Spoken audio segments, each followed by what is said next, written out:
Welcome back to the Movie Babble podcast. This is another very special episode of our Oscar race and our Oscar coverage. We are groaningly 1 week away from the Oscars. I don't know, it's a month less than last year, but I actually feel a lot more miserable than last year personally. We got the whole crew on today, so let's just throw it over to Nick. How's it going? Happy to be talking about movies I like instead of Coda. So good to be here. Yes, we have a cool episode today. We'll break it down after the intros here. But John, how's it going? I'm just defeated, honestly. It's all good though. No different from how I was a few months ago. And Sophia, how about you? I'm also very excited to talk about some movies I love because I got into the Oscars years ago for that very reason. And it's easy to forget that when you have film Twitter going absolutely insane. So very happy to be here. Yeah, that's very fair. Very, very good.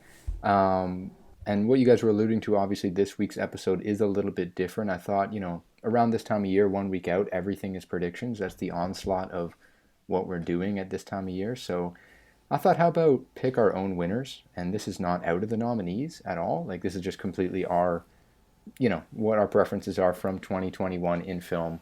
So I thought that'd be a little bit fun. But before we do jump into that, which will be a good time, I'm just going to run through our standings real quick here because we are 1 week out, and Nick is at the very bottom with 152 points, okay? Tough. Right above him, just, a little bit above him, up at 230, is myself.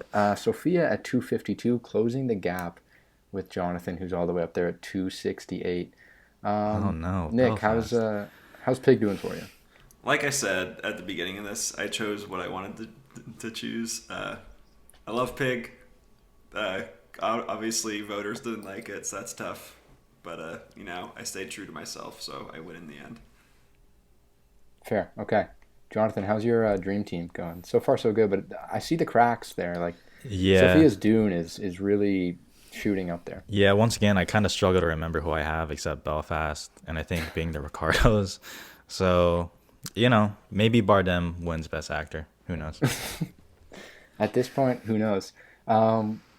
Sophia, you kind of have like the most discrepancy. Like you have Dune at the very top, but you also have, Come on your roster. So a very interesting year for you. If you had one more movie that was kind of in the middle, you might be first here, but it's close. I still have faith. I can pull it out at the Oscars with Dune. Probably. Dune makes up 51% of my share of points. So, God damn. I definitely grabbed a good pick there. Otherwise, all over the map. Yeah, Encanto, though, is pulling through for me. Oh, you have Encanto? Yeah, Encanto's been kind of a juggernaut, winning pretty much everything. I don't think we all thought that a few months ago, but here we are with Encanto. So, as I said, this episode is going to be a little bit fun, little more casual because we are going to be talking about what we love and our preferences. So we're going to start with Best Film Editing from 2021, a winner and a runner-up from each of us. I'll start and I'll throw it back around in that order we went. But for me this year, honestly, I don't want to sound cliched here, but I go with Dune for Best Editing. I like Dune's editing, particularly all the dream sequences interwoven with, the live, where Paul is right now sequences. I think they all really hit. And my runner-up, I just picked this to annoy a lot of people, and I actually do think it is good editing, but I know some of you don't agree, is Tick, Tick, Boom. Over to Nick. No comment there. My runner-up is Bo Burnham Inside, because why not? I feel like we all thought that this was a movie until it wasn't anymore, and then it got nominated for a bunch of Emmys. But I think there's a lot of really good direction from Bo Burnham here, but I think a lot of this is let's just film a bunch of stuff and see what happens later in the editing room, or I guess the same room if he stayed in there to do that. But I thought that was really well done by him. And then my winner is The Green Knight, which I think similar to Dune, it interweaves a lot of the great kind of like dreamy and real, or if you think it's real or not, stuff that happens throughout that movie. Kind of the editing really makes that experience what it is. So I just love The Green Knight. Really kind of hilarious that it wasn't actually better like served at the Oscars itself, but we can do that here. John, how about you? You know, I'll do runner up. I'll put The French Dispatch. I am not a Wes Anderson guy for some reason, but this one I really liked, which is weird because I've heard the opposite from people who do like it. But I really like The French Dispatch. I think the editing is good. I'm surprised it got fucking goose egged at the Oscars. That'd be my runner up. And winner, I think I like this movie the most out of you three. I think it's not Spider-Man, even though I definitely do like that movie more than you guys. I'm gonna do West Side Story. Honestly, just because of the Tonight, the quintet one, bruh. How the fuck did? All right, yeah, that'd be my winner. Yeah, it's fair. Sophia. So my runner-up is The French Dispatch. So we have that. I think that the comedic editing, like the timing, is just right. And it's not my favorite Wes Anderson movie, but I thought that the editing was really smart in the movie. And then my winner is actually Licorice Pizza.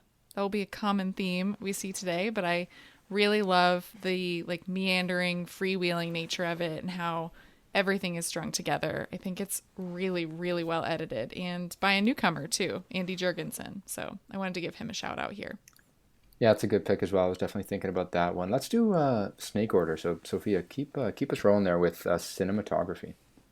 Yeah, so my runner-up for cinematography is The Tragedy of Macbeth, Bruno Del Bonell. It's just a beautifully shot movie. The shots really take your breath away. It's my favorite black and white movie of the year. And then my winner is Ari Wegner for The Power of the Dog. Absolutely love her work and had to give it to a woman here because no one has ever won. True. Yeah, cinematography is pretty stacked this year, I gotta say. The Oscar nominees, I'm not gonna be mad at no matter who wins. Runner up, I'll just do West Side Story. Once again, love that shit. Don't need to explain that. And my winner is actually Tragedy of Macbeth. Macbeth, like Shakespeare is honestly a foreign language to me, so like there's a disconnect there. But cinematography wise, bruh, just absolutely melting my seat. I think it could win, like on Oscar night. I think it's one of those ones that might surprise people and sneak a win out. We'll see. Yeah. ASC's tonight. Yeah, I love West Side Story was like my runner up, I guess. I really loved it. And Spielberg had El Gore run through a puddle and it blew my mind and it was really good. So just really good stuff there. But my runner up is Passing. Rebecca Hall's great debut, which you can kind of make the argument that the entire movie is based on the cinematography and how it's playing with race. And it's just really tremendous movie and tremendous cinematography work there. And then my winner is a total Nick pick. It's Johan Johansson's Last and First Men, which I think I'm the only person who has seen this movie still. It was my favorite movie of last year, so I guess that's a spoiler for later on. What the heck? Never heard of that. Just a 70-minute audiovisual essay that he made right before he died in 2018 that finally got released last year. It's kind of just staggering. It's amazing. Tilda Swinton does voiceover in it, and it's just 70 minutes of beautiful shots of weird monuments, and I just loved it. So very bizarre pick by me, but it's just, if you've seen it, it's kind of staggering work. Yeah, no one plugs this movie more than you. Like this, I think there's been at least 4 podcasts where you spoke about it. So that's it's good. my movie. I mean, you get it. Let's get the word out there for a great artist. Definitely miss him.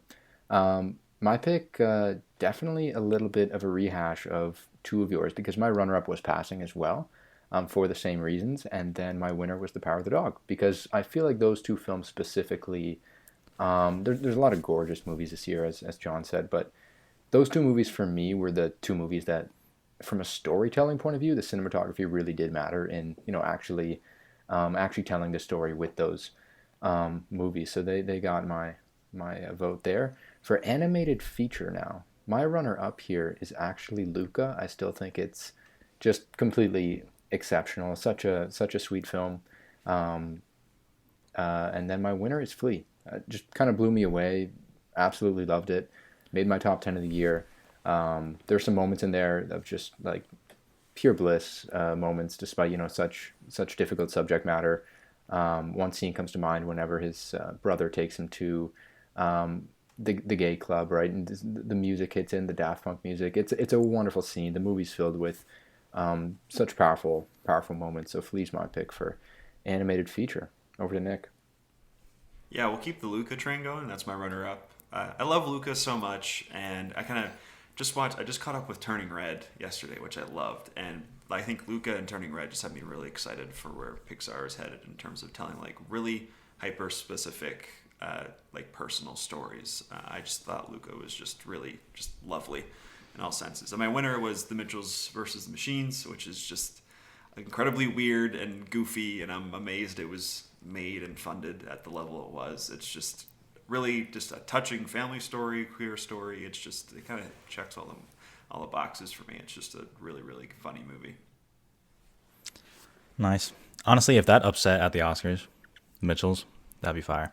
Okay, I'm going to address it real quick. My runner-up, because people think this is a bit. My runner-up is Sing 2. Sing 2 is fucking fire. Watch it with your friends. That third act goes so fucking crazy. The grip it has on my group of friends is unbelievable. But, so everyone watch Sing 2. Watch Sing 2. It is better than Encanto.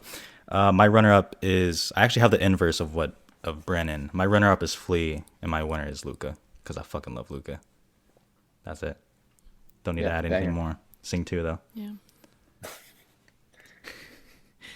I have the exact same thing. My runner-up is Flea, and my winner is Luca. I really don't have much to add. I just think Luca, I wish it got more this season. I feel like most people that I've talked to really love it, and it's just a beautiful story. I love the score. And Nick, kind of like you said, I'm excited where Pixar is going between this and Turning Red for sure. You all excited for Lightyear? Well, maybe not. It's, one step forward, two steps back. Maybe. Hey, it's all good. Now on to Sophia. Keep us going with Best Sound. Okay.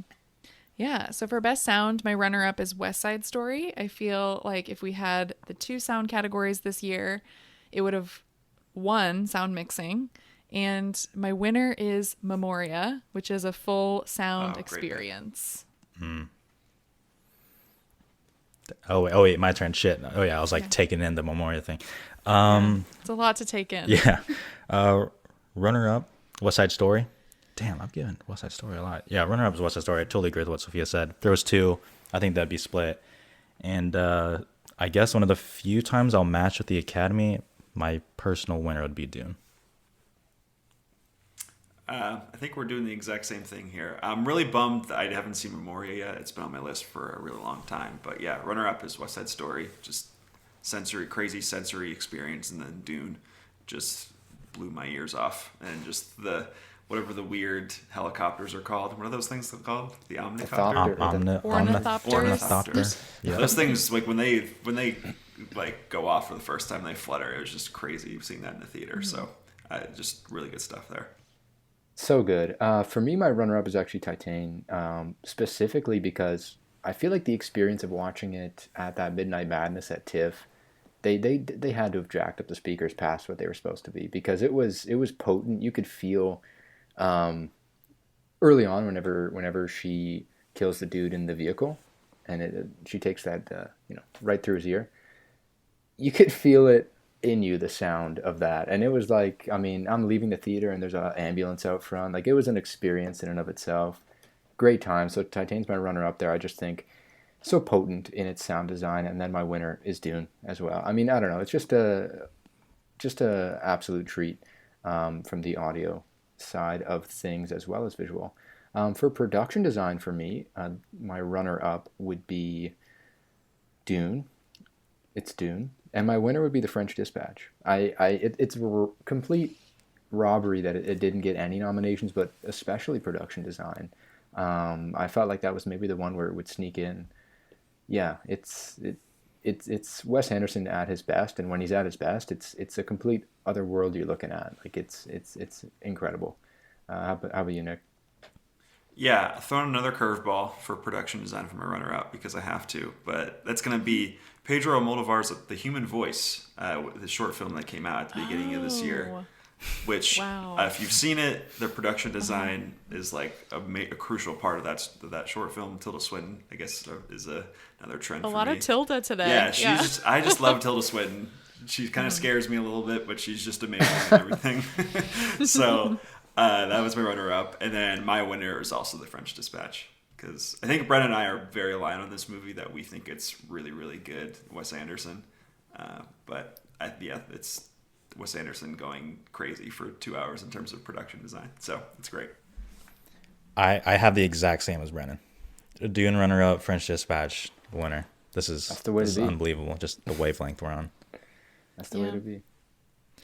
My runner-up is The Tragedy of Macbeth. I just think what they did with those sets, I mean, yes, it kind of looks like Kim and Kanye's house, but also it's so beautiful with the arches and like very German expressionist. But my winner is The French Dispatch. Again, wow. I think what Adam Stockhausen and Wes Anderson do together there, it's really beautiful. I love the work in all of the stories in the film. Yeah, that's a good pick. So that's was that all 4 of us? Yeah. Yeah. Oh my God. The Academy has done something wrong this year. With they really have. Yeah. With that category specifically, not even a nomination. It doesn't make any sense. On to best costumes. Okay, so I'm throwing in a curveball. In this movie, for my runner-up, I thought, like, I want to wear every outfit that this character wears. So I'm going to pick it here, and that's The Worst Person in the World. And nice. Yeah, just like love all of her sweaters and her jumpsuits, everything. And my winner is Cruella, the trash dress. I know it's like basic now, I feel like, to say that you like the costumes here, but I mean, they do really work. Yeah. Yeah. Okay. Cruella's my winner. Like, I don't know why I'm so invested in this category, but like when I saw Cruella, I was like, the costumes are unbelievable. And the movie is about costumes. I think it's going to win, but still, it doesn't feel like a lock yet. So that's my winner. Honestly, for a runner-up, I don't even fucking like it could be Spider-Man for like I'll just say West Side Story, honestly, because costumes are pretty good there. But Cruella, hands down for me. Yeah, for me, slight curveball for me. Not as crazy, but Nightmare Alley is my runner-up. I think they did, Del Toro did a lot of really good work there, and it's not quite getting the respect in that category. My winner is The Green Knight. I think everything below the line in The Green Knight is kind of sick, and I think the costumes is like one of the best examples of it. Yeah, that's a great pick there. Definitely thought about it, but my runner-up is actually Parallel Mothers because, I mean, Penelope Cruz is like stunting on everybody every single scene, and that's not just the "we should all be feminist" shirt, but I mean just everything. Every single outfit that she wears in that movie is just banging. So that's the runner-up. My winner is Cruella as well. I mean, come on, it's undeniable at this point. Such a so good, too good. On to best hair and makeup, though. My runner-up for this one would actually be The French Dispatch, probably for how they did up Timothée Chalamet's hair. So there you go. My winner, though, is The Green Knight. I feel like that's one that I was really hoping for all season it to sneak into, that category specifically. So too bad it didn't, but that'd be my winner here for hair and makeup. Yeah, that's my runner-up. Green Knight, just everything below the line, like I said, is just crazy. And then my winner is Passing, because I feel like it's kind of similar to the cinematography conversation, where a lot of that is making up the kind of the thematic weight of the movie. So those are my two. My runner-up is Dune. I don't feel like that strongly about any of like the nominees, but I do really like what they did with the Baron. That shit crazy. And my winner would be The Green Knight, because The Green Knight crazy. Yeah. My runner-up is Old. Oh, yes. Aging makeup. Oh man, forgot about that. And then and my runner-up is Malignant, because I just had to give Gabriel something somewhere. True. But my winner is The Green Knight. Again, don't know how it didn't get more love below the line. Yeah, I was hoping it was going to pull like a Lighthouse or something and just have one nomination somewhere, because that'd be really cool. But now, what do you got for visual effects? Yeah, so for visual effects, I know like Dune is the answer here. Like I totally get that. I just wanted to do something different, so I want to acknowledge that first. But my runner-up is The Tragedy of Macbeth, because I love what they do with the witches. So cool. And then I would say my winner is The Green Knight. Again, you have the talking fox. There's a lot happening, I think, there, but it's very subtle work. So another win for The Green Knight for me. Big win. Yeah, I represent the normies out here, the comic book movies, but I can't in good faith say Spider-Man or like Shang-Chi. I can't do it. But I will say the Suicide Squad, because the shark, pretty fire, wasn't even long listed at the Oscars. That's a shame. And then, as you said, the winner would be Dune, for sure. You forgot about the starfish at the end of Suicide Squad. Oh, yeah. No, I'd be thinking about the starfish all the time. That's the best part. when it goes on their face, crazy. No really surprises for me here. Runner-up is The Green Knight. I feel like the best part of the VFX work is you don't quite always know what's effects work and what's practical in that movie. So it's a sign of really good work there. And then my winner is Dune. Just no more words needed. Yeah, that's fair. I actually have the same as you, John. So, runner-up, The Suicide Squad, it deserves a mention because when you look at this world of, CGI-heavy comic book movies, I think it's probably the best you'll get in terms of visual effects in our kind of contemporary time because there's so many scenes there that you should, freeze frame and it should look awful, and they just don't. There's one specific scene near the end where Margot Robbie's running with that, with kind of that spearish javelin she's going to jump into that starfish's eye with. And you should freeze frame over the building that's collapsing under her, and it should look like something you could post on Twitter and say, wow, such a bad shot. But it just doesn't look bad. The whole movie looks great, and it looks like what an expensive blockbuster should look like. But my winner here is Dune. Almost went Godzilla v. Kong there as a runner-up for fun, but... Yeah, Dune's my winner here. There's good visual effects in Kong, honestly. Yeah, no, they're good. They're good. Warner put out, besides Space Jam, everything else they did this year was top of the line VFX. Lakers are struggling. It's all good. Yeah. As a LeBron fan, that hurt me. Oh, man. Now kind of getting into some of the maybe fun ones here, but original screenplay. So this is one that I think took me a while to decide on. So I had a few in mind. I think Petite Maman was one I thought about. Come On as well. Pig. But if I had to, narrow it down to two, my runner-up here would be Titane, because I think you got to get into a pretty interesting state of mind to write something like that. So that's my original screenplay runner-up. But my winner is what I think is just period the best writing in the year, and that's The Worst Person in the World. Just a phenomenal screenplay through and through. Genuinely could read it as well as watch it. It's just so good. Nick, what you got? Yeah, Worst Person in the World is my runner-up. Really good work. I love the literary kind of styling has throughout with the 12 chapters. It just really makes good use of that in terms of kind of expanding the timeline of this story and making it all work together really well. But my winner is Licorice Pizza. Just it's a PTA movie. That's kind of it for me. Yeah, my runner-up and winner both feel like the most real to me. So my runner-up is Come On from Mike Mills, and then my winner would be The Worst Person in the World, which should honestly probably win, but obviously won't. But that's my opinion. And my runner-up is one of my favorite movies this year that I had to find a place to mention, and that's Mia Hansen Loves Bergman Island. I really love the creativity of that script. And then my winner, it's Paul Thomas Anderson for Licorice Pizza. I really don't know how he tied all of that together so well. I love the movie so much. And then going right into adapted screenplay, my runner-up here is The Power of the Dog. I think what Jane Campion did with Thomas Savage's novel, when I read it, I was pretty floored by how well she captured the tone. But my winner would be Drive My Car. It's a very ambitious screenplay, and it's pretty perfect. Wow, I thought you were going to say Power of the Dog would be your winner.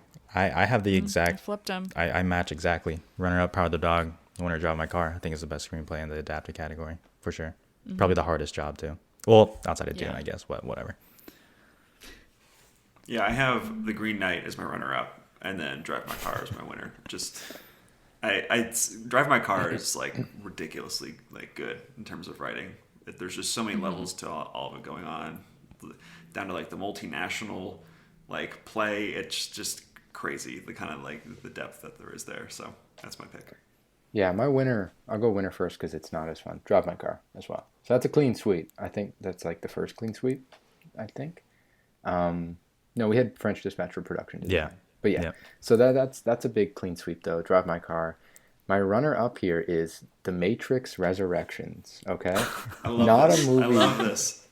Not a movie I'd say is my top 10 of the year, but I think of adapted screenplay. I think of adapting material, and I think it was just such an inventive way to take, prior work and adapt it into something new. So that's my runner-up. But yeah, Drive My Car is pretty undeniable with the win there. Going into director now, gotta go with good old Canadian boy Denis Villeneuve as the runner-up. So of course, gotta do it. Huge snub. I hope for part 2 he's like almost sweeping. If the movie's good, it should be good, but I don't know. I hope he gets his due, certainly with that movie in a couple of years. But my winner would be Jane Campion with The Power of the Dog.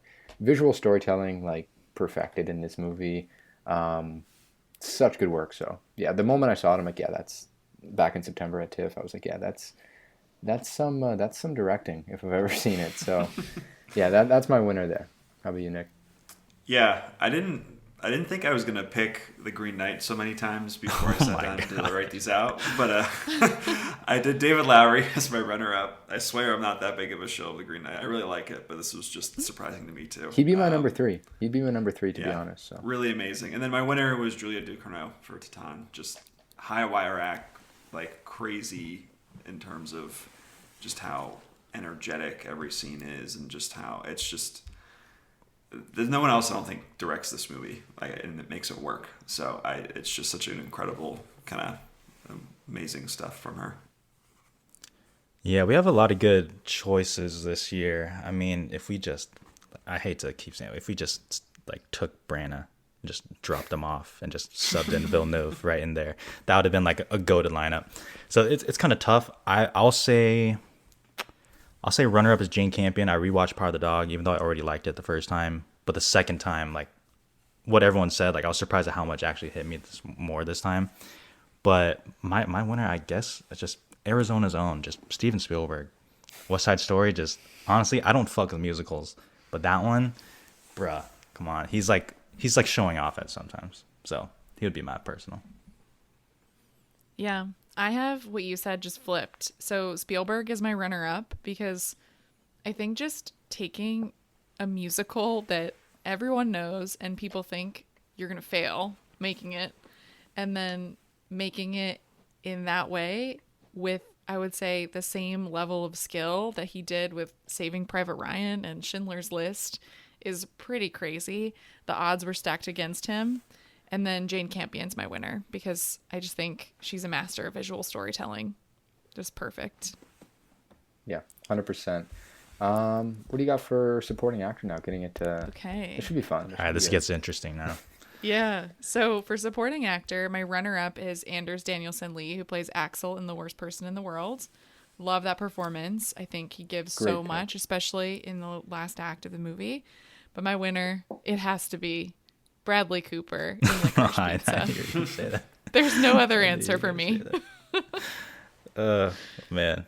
Yeah, I like some of the performances nominated. I don't think any of the 5 would be in my personal 5, even though I do like probably Cody Smith-McPhee the most. So this is tough because there's like so many people that I could just pick.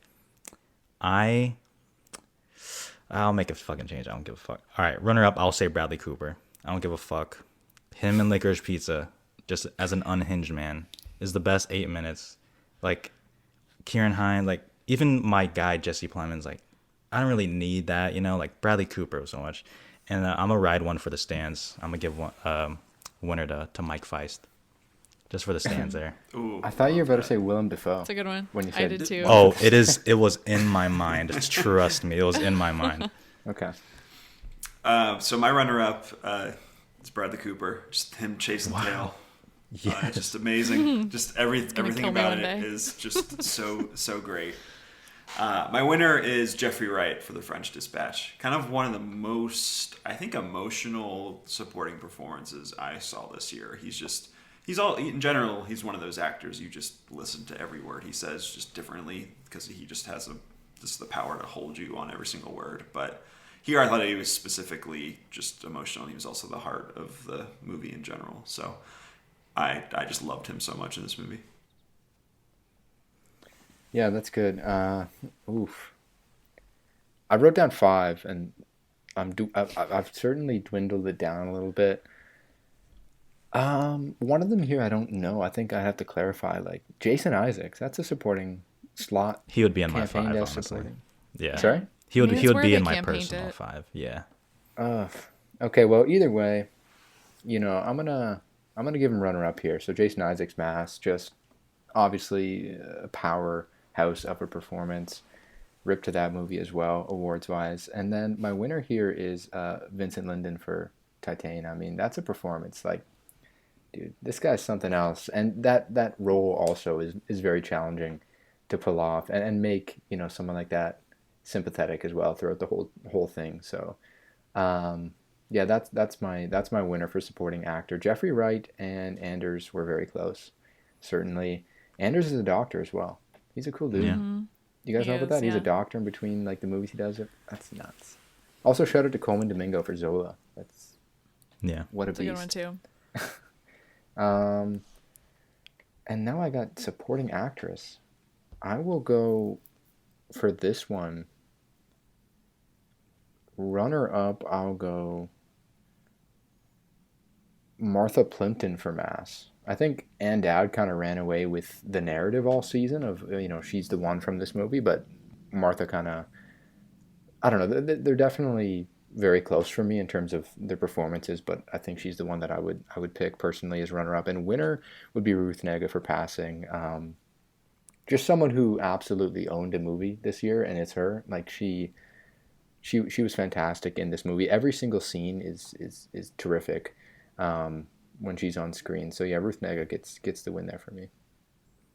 Yeah, she is my runner-up. You just, from the moment she says her first word, you kind of just can't take your eyes off her. I mean, she's in general like one of our most underappreciated actresses. So it was really nice to see her get a really good role with Passing. My winner is from a movie that I feel like no one talked about this past year, but it was Vanessa Kirby in The World to Come, which was a movie that came out in March, I think, of last year. No one saw it except me. I really liked it.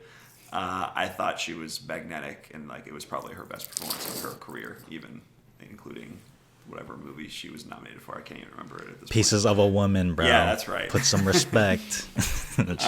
So she is just outrageously charismatic and thoughtful, this movie. So wanted to give her a shout out. I'll have to check that one out. My runner-up and winner are both Mass ladies. I'm just kind of flip-flopping in my head which one. I guess I will go runner-up Ann Dowd, the winner Martha Plimpton, which is weird because if you asked me a few weeks ago, I probably would have flipped it. But yeah, I watched it again because I like pain. It's fire. Yeah. My runner-up is Martha Plimpton for Mass. She gave my favorite performance, but I think the power of that movie too is that my favorite performance really changes all the time. Like sometimes it's Jason Isaacs. It really does change, which I really love. That I love that ensemble. And in a just world, they would have won SAG ensemble, but that's another story. Oh, man. And then my winner is Ruth Nega for Passing. Just, I think my favorite performance in any acting category this year.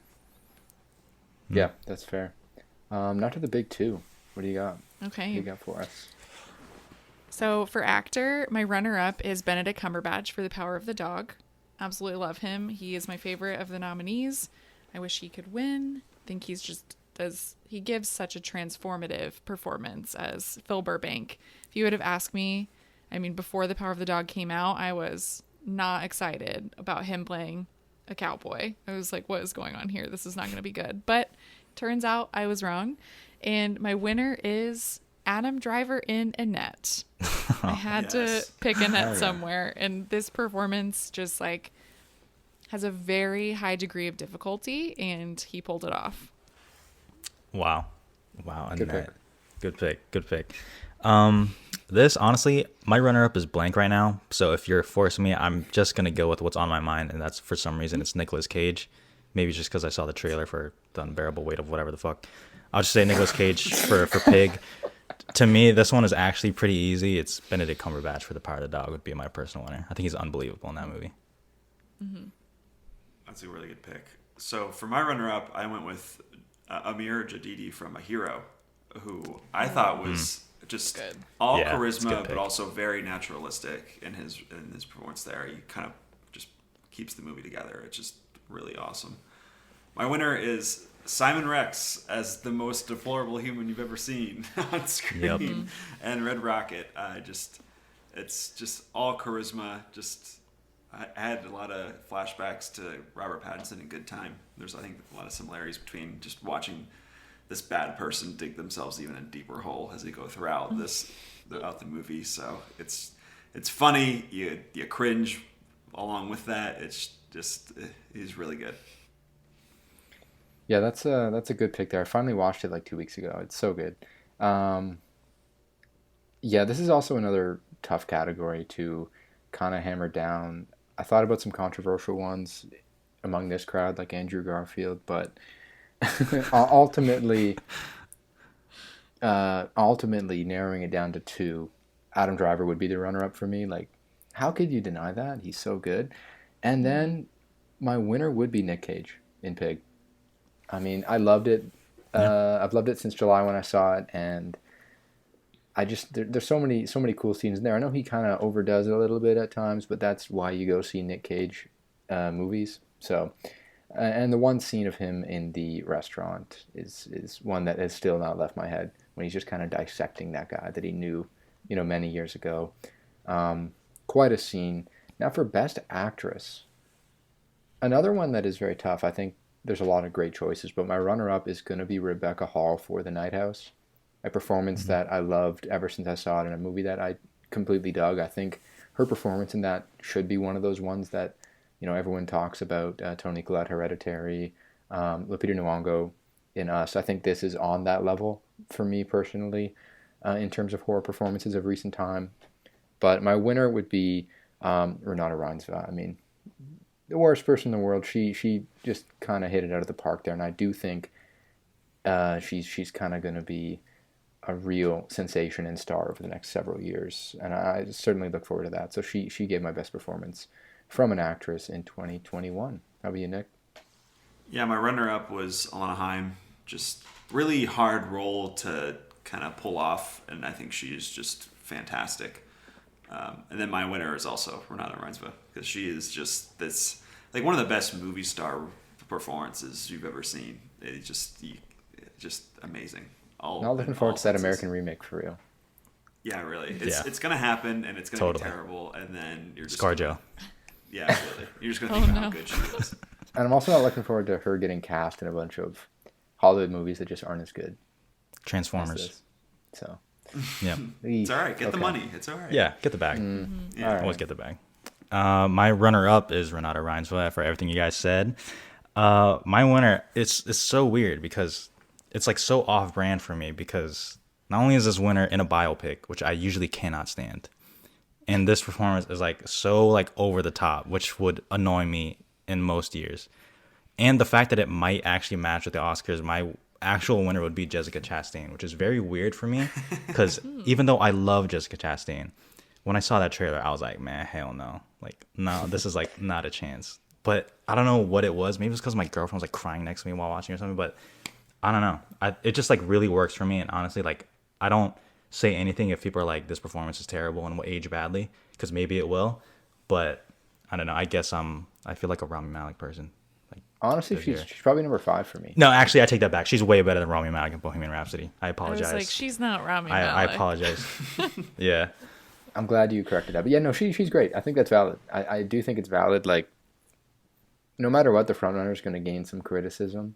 That just will happen if you're a frontrunner. But I do think she's really good in the role. Mm-hmm.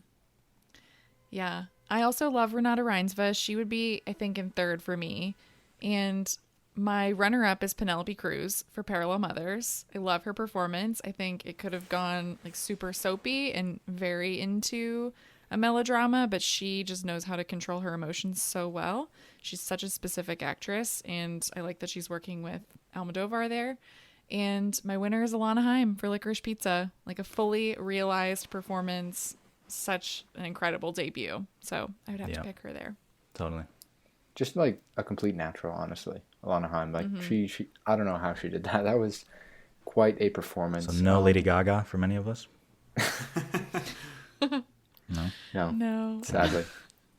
Poor Gaga. But now to wrap things up, let's just run through our personal top three movies of the year. Probably easy to guess, honestly, from what we've said, but I think it's still pretty fun to throw them out there. So my number 3 would be The Power of the Dog. It was number 1 for a little bit after I saw it at TIFF, and it obviously remained strong throughout the rest of the year. So it finished number 3, and my number 2 is actually The French Dispatch.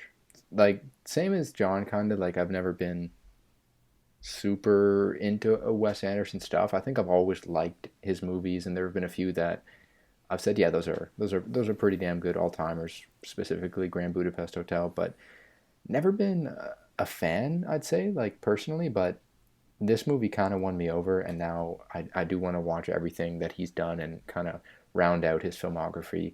I don't know what it was. The French Dispatch was just something else. It was like truly something else. My favorite movie, though, from 2021, and what I would pick for Best Picture would be The Worst Person in the World. I think I hope I see that from someone else as well, but if not, that's okay. I know you guys loved it, but yeah, it's an instant classic for sure. Yeah, so Worst Person in the World is my number 3, just for kind of all the reasons you said before. It's just really amazing. And then my number 2 is Licorice Pizza, just PTA head over here. And I have my last chance to plug it. Number 1, Last and First Men.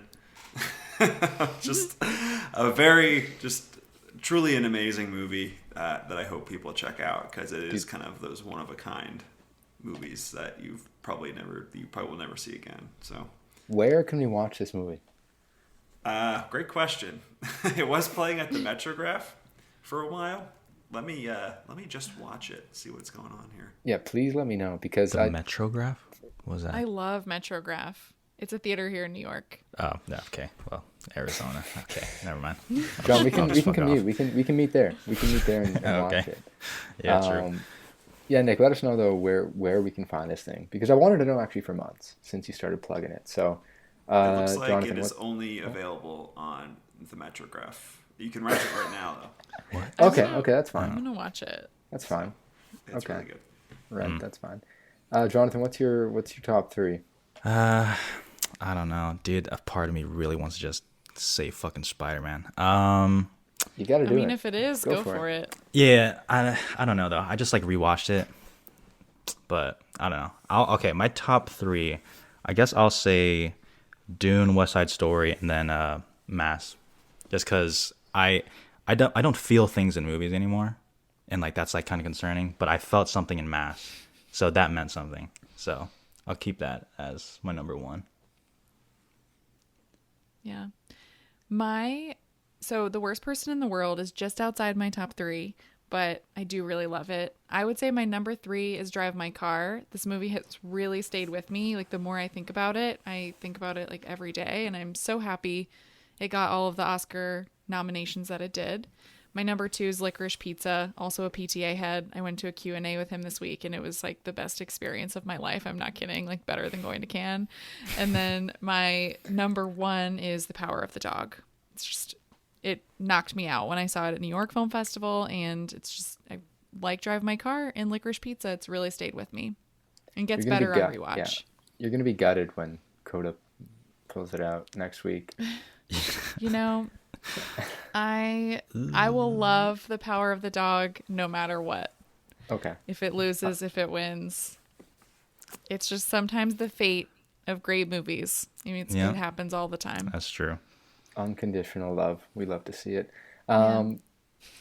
Ultimately, though, I do want to thank you guys for coming on. I think this was a nice way to kind of change up what we've been talking about throughout the awards season, especially just because it's been constantly the same 2 or 3, maybe 4 movies. So it was nice to freshen things up a bit. We even got a little bit of a Malignant mention. So, I mean, it's a win. It's always a win. Yes, with the award season winding down, though, and coming to an end, I want to thank you guys for coming on each episode every few weeks or so. Where can we find you guys? Let's throw it over to Sophia first. Yeah, thank you so much. It's been so fun talking to you guys throughout award season.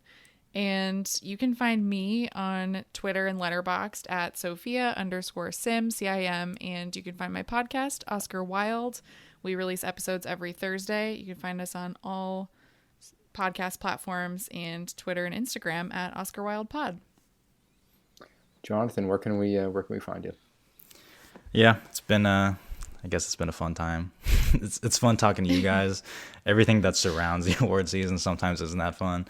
But yeah, you can just find me at The Film Drunk on YouTube, Twitter, and Letterboxd. That's it.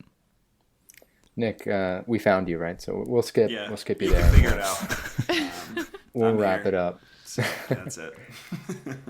As always, though, thank you guys for coming on, and thank you guys for listening as well. You can find all the Movie Bubble content on our Facebook, Twitter, Instagram. We are everywhere, YouTube as well, and all podcast platform formats as well. But most importantly, themoviebubble.com is where you can check out all our content, and we'll be back next time.